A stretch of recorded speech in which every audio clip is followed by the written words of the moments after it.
Hi everyone, welcome back to JPWHU TV. It's nice to see you. I hope you're keeping well. Today's video is the preview of West Ham's first away game with the 23-24 Europa League Group A stage, where we travel to Germany to take on SC Freiburg this Thursday evening, 5:45 kickoff UK time, live on TNT Sports 2.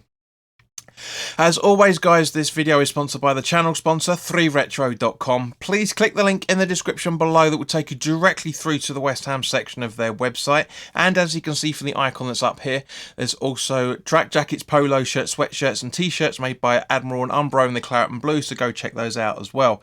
Any purchases you make through the link in the description below, the commission that the channel would normally be getting, as I always say, I'll be sending on to the charity Iron Supporting Food Banks. They're based in the Newham area, and they're helping those in the Newham area and the Essex County and further afield for that matter, as they are currently supporting 39 separate food banks to help put food on the tables for those that have been really struggling over the last 3 to 4 years. I mean, I've been struggling to do that over those for the last 3 to 4 months.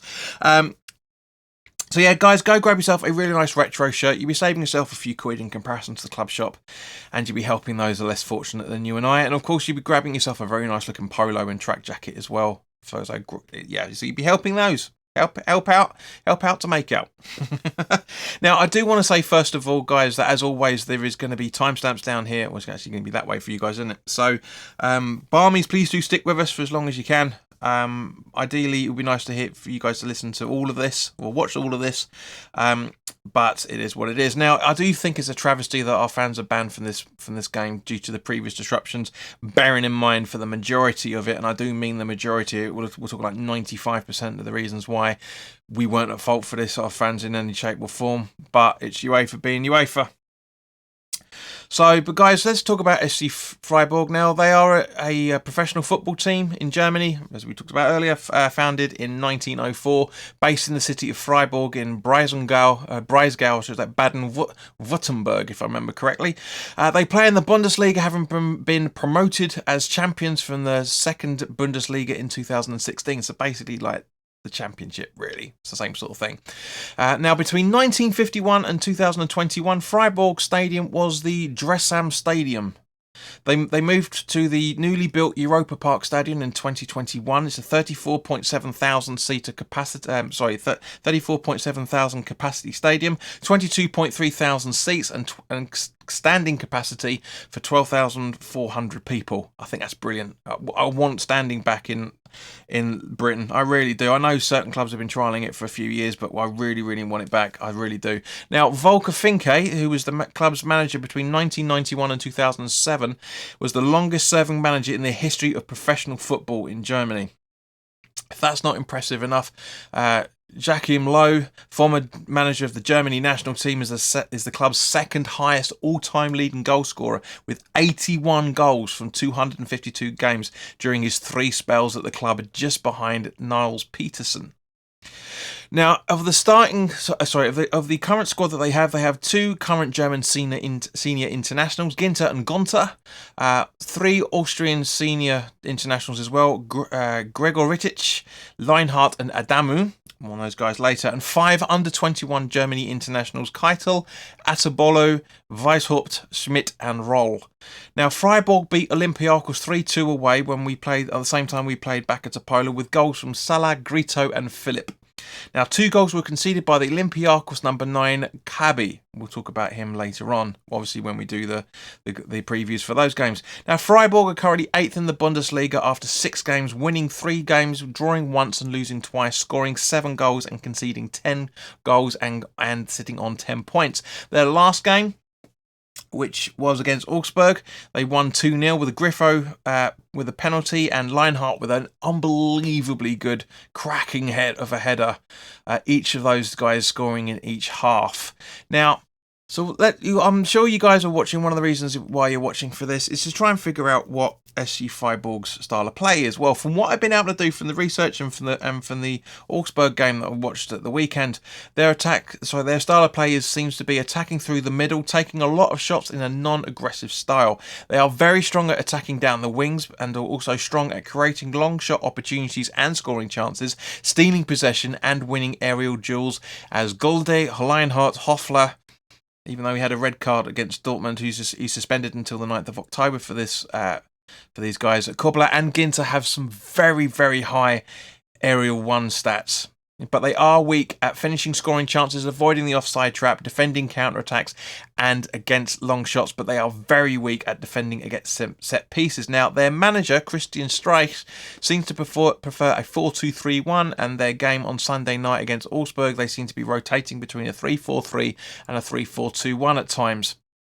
They are known for detailed notes on their opposition, so that could be one of the reasons why we played so badly in the second half against Sheffield United on Saturday. I don't think it is, obviously. I'm just being tongue-in-cheek here, but there is a good chance that's the case. They are quintessentially, from what I understand of it, they are quintessentially the German definition of efficiency from that point of view. Now, in the Bundesliga, their highest goal scorers at home are Holler, Einhardt, Philipp and Hoffler. Two goals prior to his red card, Hoffler scored, and all the rest of them all with a goal each. Now, their highest assister is Griffo, as we mentioned earlier, with 2 assists and 1 goal.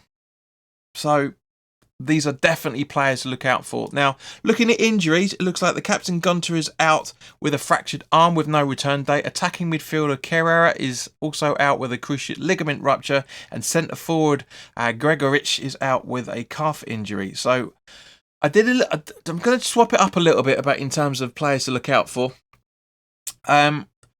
I did a little bit of research on some individual players, and I've got a funny feeling this might come in very, very handy. If anybody from the club is watching, please do take note of this, because I do think this could work to our advantage. Now, their goalkeeper, Atobolo, is quite weak at long passes and is also weak at saving close-range shots. Holler is in an indirect set-piece threat. He likes flick-ons.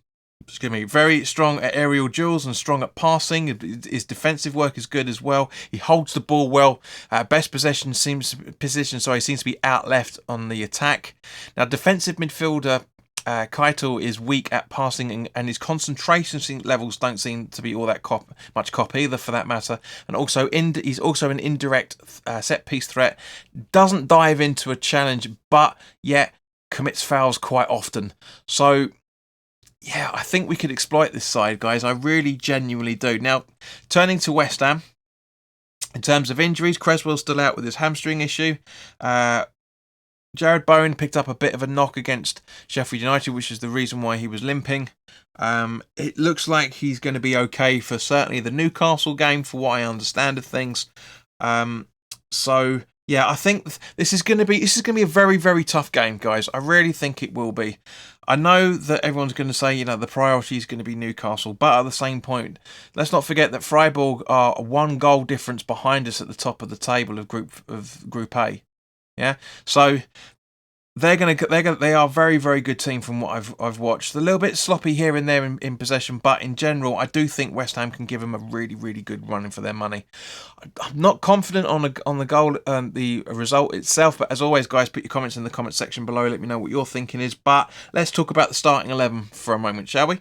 Now, with the starting 11, I've made some changes. Obviously, I've rotated a couple of players here and there. If Bowen is not going to be in contention for this game on Thursday night, hopefully I've put in a request to have some holiday time on Thursday. So if I do get that, then we will be doing the watch along, because it's the only way I can do it, guys. I won't get back in time otherwise. I need to have a half day in order to do it. But this is the starting 11 that I'm hoping we will see. I'm not saying that David Moyes is going to do this, because we all know he never does the stuff. Well, I got it right once, that's it. But this is, and also for that matter, guys, let me know your starting 11 in the comments section below. Not what you think David Moyes is going to do, but if you were the manager of West Ham, what is your starting 11? And if I were the manager of West Ham, this is the starting 11 that I would put out.